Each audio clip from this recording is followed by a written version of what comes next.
Hello students, welcome to the channel Education Champion. Today we are going to discuss about physical chemistry chapters.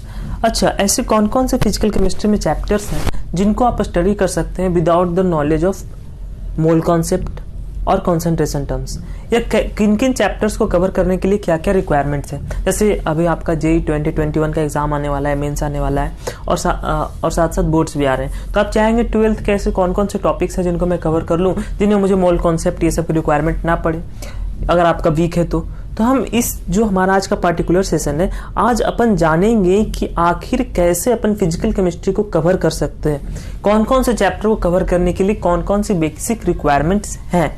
यदि हमें ये पता हो कि केमिकल काइनेटिक्स पढ़ने के लिए कौन कौन से चैप्टर्स हमें मुझे पहले से आना चाहिए, तो मैं अभी उसको नहीं करूंगा कवर। मैं पहले उन चैप्टर्स को कवर करूंगा जो कि बहुत जरूरी है केमिकल काइनेटिक्स को सीखने के लिए।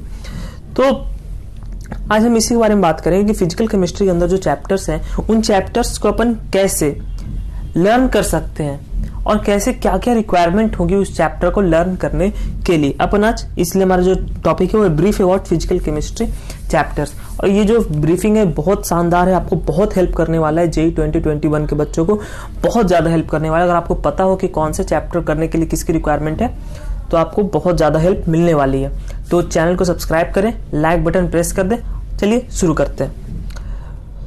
तो हमारा जो वेरी फर्स्ट चैप्टर है that is mole concept and concentration terms और रिडॉक्स, या कई लोग इसको स्टोइकियोमेट्रिक सेगमेंट भी बोलते हैं। तो इस चैप्टर को कवर करने के लिए कोई रिक्वायरमेंट नहीं है आपको। ये जो चैप्टर है ये बेसिक फॉर्म करता है फिजिकल केमिस्ट्री का, यानी आपको सबसे पहले ये चैप्टर तो आना चाहिए फिजिकल केमिस्ट्री के अंदर। अगर मैक्सिमम पोर्शन को कवर करना है तो उसके लिए आपको ये चैप्टर तो आना ही चाहिए। तो जो हमारा जो मोल कॉन्सेप्ट है वो हमारा कवर करता है बेसिक्स फॉर फिजिकल केमिस्ट्री के मैक्सिमम चैप्टर्स का ये बेसिक फॉर्म करता है। ये चैप्टर आता है तभी आप उस चैप्टर को कवर कर सकते हैं।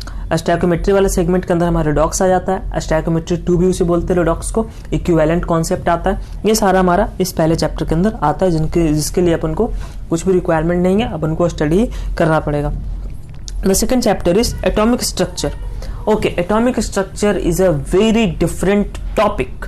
इस एटॉमिक स्ट्रक्चर को कवर करने के लिए आपको कोई रिक्वायरमेंट नहीं है मोल कॉन्सेप्ट की। आपको मोल कॉन्सेप्ट नहीं आता है, कोई बात नहीं, आप एटॉमिक स्ट्रक्चर पढ़ सकते हैं। आपको भले और दुनिया का फिजिकल केमिस्ट्री का कोई चैप्टर नहीं आता, लेकिन आप एटॉमिक स्ट्रक्चर पढ़ सकते हैं। एटॉमिक स्ट्रक्चर ऐसा चैप्टर है जिसके लिए आपको किसी दूसरे चैप्टर की रिक्वायरमेंट नहीं है पढ़ने की। अगर आप सोच रहे हैं कि कोई ऐसा चैप्टर जिसमें मुझे मोल कॉन्सेप्ट, कंसंट्रेशन टर्म और फलाना ढिकाना किसी चीज की जरूरत ना पड़े, तो आप एटॉमिक स्ट्रक्चर पढ़ सकते हैं। एटॉमिक स्ट्रक्चर के अंदर आपको किसी तरह के कोई भी कॉन्सेप्ट की रिक्वायरमेंट नहीं पढ़ने वाली, जो कि हमारे दूसरे चैप्टर से लिंक्ड है। यानी एक हमारा स्पेसिफिक चैप्टर है, इसके अंदर दूसरे चैप्टर्स का कोई बहुत ज्यादा यूज नहीं है, ना बराबर है। ओके, यानी आप एटॉमिक स्ट्रक्चर कवर कर सकते हैं। Third is the gases state. Okay, gases state के अंदर हमारा आता है the ideal gases and the real gases. तो इसके अंदर आपको क्या क्या रिक्वायरमेंट्स है, आपको अगर इस चैप्टर को सीखना है तो आपको कौन कौन से चैप्टर आने चाहिए। तो अगर आपको इस चैप्टर को सीखना है तो आपको मोल कॉन्सेप्ट और स्टोइकियोमेट्री का नॉलेज तो होना चाहिए, क्योंकि PV is equal to NRT का यूज करके अपन मोल से निकाल रहे होंगे, तो हमें मोल कॉन्सेप्ट का नॉलेज तो होना चाहिए। इसका रिक्वायरमेंट्स है। अच्छा, अगर आपने गैसेस स्टेट सीख लिया तो आपका ये बेनिफिट क्या क्या मिलेगा आपको, आप इसका यूज कौन कौन से चैप्टर्स में आगे होने वाला है। तो थर्मोडायनेमिक्स जो आप पढ़ेंगे फिजिकल केमिस्ट्री के अंदर, आपको पता है कि थर्मोडायनेमिक्स एक बहुत ही इंपॉर्टेंट सेगमेंट है फिजिकल केमिस्ट्री का, जो कि भाई साहब बहुत इंपॉर्टेंट है, मतलब बहुत लंबा है, लेकिन उसके से 2 से 3 सवाल हर साल जेईई मेंस के अंदर आ जाते हैं। तो थर्मोडायनेमिक्स का बेसिक्स फॉर्म करता है हमारा द गैसेस स्टेट नाम का चैप्टर, यानी रियल गैसेस और आइडियल गैसेस। तो ये बहुत ज्यादा यूज होने वाला है, और ये बहुत सारे चैप्टर्स में यूज होता है। जैसे केमिकल काइनेटिक्स में भी बहुत बार अपन यूज करते हैं गैसेस स्टेट का। केमिकल काइनेटिक्स में कैसे करते हैं, केमिकल काइनेटिक्स में आपको याद होगा फर्स्ट ऑर्डर रिएक्शन में अपन प्रेशर के टर्म में बात करते हैं। तो जैसे ही प्रेशर का टर्म आया तो गैस का बात तो हो गया। तो हमारा गैसेस स्टेट का अगर आपको नॉलेज हो तो केमिकल काइनेटिक्स में भी थोड़ा ये हेल्प करता है। तो लेकिन इसको सीखने के लिए क्या क्या जरूरी है, आपको मोल कॉन्सेप्ट आना चाहिए और स्टोइकियोमेट्री का नॉलेज होना चाहिए। रिडॉक्स नहीं भी आए चलेगा, रिडॉक्स नहीं भी आता है तो चलेगा, ये आपके रिक्वायरमेंट्स है। चलिए मूव करते हैं नेक्स्ट चैप्टर की ओर। ओके, नेक्स्ट चैप्टर है हमारा chemical and ionic equilibrium. Okay, ionic equilibrium और केमिकल इक्विलिब्रियम के अंदर थोड़ा सा डिफरेंस है। केमिकल इक्विलिब्रियम वाला सेगमेंट थोड़ा इजी है, इसके लिए आपको बेसिक मोल कॉन्सेप्ट की नॉलेज होना चाहिए, बाकी आपका काम हो जाता है।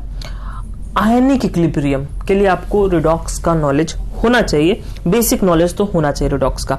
आप क्यों मैं बोल रहा हूँ उसको बेसिक नॉलेज होना चाहिए आयनिक इक्विलिब्रियम के अंदर, क्योंकि आयनिक इक्विलिब्रियम के अंदर मैक्सिमम चीज अपन कंसंट्रेशन टर्म्स से रिलेट करते हैं, मोलैरिटी से रिलेट करते हैं कि ऐसे टूट गया तो क्या होगा, फलाना ठिकाना, जो भी अपन आयनिक इक्विलिब्रियम की बात करते हैं तो हमारा कंसंट्रेशन टर्म्स यूज में आ जाता है। तो कंसंट्रेशन टर्म्स यूज में आया तो वहां पर मोलैरिटी नॉर्मेलिटी में भी कई बार अपन खेल लेते हैं, इसलिए अपन को थोड़ा रिडॉक्स का नॉलेज तो थोड़ा बहुत होना चाहिए। नहीं भी है तो आप बेसिक स्टोइकियोमेट्री आता है तो आप इक्विलिब्रियम को कवर कर सकते हैं, कोई बात नहीं, कोई इशू नहीं आएगा। जो सवाल आएंगे रिडॉक्स में थोड़ा सा आपको परेशान करेंगे बस। अच्छा, इसका यूज क्या है? बहुत ज्यादा फ्रीक्वेंटली यूज होता है ये इलेक्ट्रोकेमिस्ट्री के अंदर। इलेक्ट्रोकेमिस्ट्री एक ऐसा चैप्टर है जिसके लिए आपको रिडॉक्स तो आना ही चाहिए, साथ साथ आयनिक इक्विलिब्रियम भी अगर आए तो आप एडवांस लेवल के सवाल अच्छे से कर सकते हैं। अगर आप इन अवस्थी जैसा बुक्स करेंगे, आप जो उन बुक्स को करेंगे तो उनमें आपको आयनिक इक्विलिब्रियम और इलेक्ट्रोकेमिस्ट्री के मर्ज बहुत सारे सवाल मिलेंगे। अब तो जेईई मेंस में भी क्या होने लग गया है ना, मर्ज सवाल आने लग गए हैं। 2020 का पेपर अगर आप देखेंगे फिजिकल केमिस्ट्री का तो आपको मिलेगा उन्होंने बहुत सारे चैप्टर्स को मर्ज कर दिया है। हालांकि इन दोनों चैप्टर्स को सीखने के लिए किसी दोनों की रिक्वायरमेंट नहीं है, बट दोनों को मर्ज करके उन्होंने सवाल बनाया है, तो आपको नॉलेज तो होना चाहिए। ठीक है, अब मैं बात करूँ इलेक्ट्रोकेमिस्ट्री की बात करूँ तो इलेक्ट्रोकेमिस्ट्री के अंदर आयनिक इक्विलिब्रियम फ्रीक्वेंटली यूज किया जा सकता है, आराम से वो कर सकते हैं। तो आप इस चैप्टर को कवर करने के लिए आपको बस छोटी सी रिक्वायरमेंट है मोल कॉन्सेप्ट की, और इसका यूजेस बहुत ज्यादा फ्रीक्वेंटली आपको इलेक्ट्रोकेमिस्ट्री के अंदर मिलेगा। चलिए नेक्स्ट चैप्टर की ओर बढ़ते हैं, solid state. Okay, solid state की अगर बात करूँ, ये 12th का टॉपिक है, फर्स्ट चैप्टर 12th का था। शायद कुछ एनसीईआरटी में कुछ चेंजेस हुआ है तो शायद मुझे नहीं पता अभी 11th में 12th में, बट 12th का फर्स्ट चैप्टर हुआ करता है ये। तो सॉलिड स्टेट की अगर मैं बात करूं तो सॉलिड स्टेट क्या है कि एक बिल्कुल ही सेपरेट टॉपिक है। इस टॉपिक को कवर करने के लिए बिल्कुल रिक्वायरमेंट नहीं है आपको किसी भी चैप्टर का। जैसा एटॉमिक स्ट्रक्चर है वैसा ही सॉलिड स्टेट है। अगर आप कोई ऐसा चैप्टर ढूंढ रहे हैं जिसमें आपको दूसरे चैप्टर्स का यूज ना पड़े और आसानी से कवर हो जाए और 4 नंबर जेईई मेंस में आपको दिला दे फेब अटेम्प्ट में या मार्च अटेम्प्ट में, तो आप क्या करें, सॉलिड स्टेट को कवर कर ले, एटॉमिक स्ट्रक्चर को कवर कर ले। ये दोनों जो चैप्टर्स है सॉलिड स्टेट एटॉमिक स्ट्रक्चर जैसे, जिनमें आपको कोई रिक्वायरमेंट नहीं पड़ने वाली है किसी भी दूसरे चैप्टर की, कोई रिक्वायरमेंट नहीं है दूसरे चैप्टर की कि आपको दूसरा चैप्टर आना चाहिए। दूसरा चैप्टर आए या ना आए कोई बात नहीं, सॉलिड स्टेट आप कवर कर सकते हैं। ओके, सॉलिड स्टेट की बात कर ली। चलिए अपन ने फिजिकल केमिस्ट्री के 5 इंपॉर्टेंट सेगमेंट कवर कर लिए, 5 और सेगमेंट है जिनमें अपन फिजिकल केमिस्ट्री को और कवर करने वाले हैं। चलिए 6 number chapter is chemical kinetics and radio activity. ये सेगमेंट भी बहुत इंपॉर्टेंट है, बहुत ज्यादा इंपॉर्टेंट है, क्योंकि केमिकल काइनेटिक्स के ऊपर रेट वाला सवाल हर साल जेईई मेंस के अंदर आ जाता है। हाफ लाइफ ln2 के फर्स्ट ऑर्डर का हाफ लाइफ का हमारा सवाल हर साल जेईई मेंस के अंदर दिखा जाता है, और रेडियो एक्टिविटी का सवाल भी दिखा जाता है कि स्टोन का एज क्या होगा, इसके ऊपर भी सवाल आते हैं। तो अगर हम बात करें इसका केमिकल काइनेटिक्स को लर्न करने के लिए किन किन चैप्टर्स की रिक्वायरमेंट है, तो आपको इसमें मैं बोलूँ अगर आपको आइडियल और रियल गैसेस का नॉलेज होना चाहिए और स्टोइकियोमेट्री के बारे में भी नॉलेज होना चाहिए। जैसा मैंने मूल कॉन्सेप्ट के टाइम आपको बताया था कि ये बेसिक चैप्टर है। अगर आपको अभी कुछ नहीं आता फिजिकल केमिस्ट्री के अंदर तो आपको कुछ पढ़ना है तो एटॉमिक स्ट्रक्चर या सॉलिड स्टेट पढ़ सकते हैं या मोल कॉन्सेप्ट कवर कर ले, ताकि आपको आगे आने वाले चैप्टर्स जो भी चैप्टर्स उसमें आप सारे चैप्टर को कंफर्टेबली पढ़ सके। अगर फिजिकल केमिस्ट्री के अंदर कमांड बनाना है तो बेसिक चैप्टर आपको आना चाहिए। तो मोल कॉन्सेप्ट आपको आता है तो आप आराम से इसको लर्न कर सकते हैं केमिकल काइनेटिक्स को। और दूसरा जो इंपॉर्टेंट सेगमेंट है, दूसरा जो इंपॉर्टेंट थ्योरी है वो कॉलिजन थ्योरी अगर आपको आता है तो केमिकल काइनेटिक्स के अंदर जब लास्ट वाला जब रेट वाला पार्ट आएगा, जब रेट वाला पार्ट आप पढ़ रहे होंगे तो आपको बहुत अच्छा लगेगा, बहुत समझ में आएगा।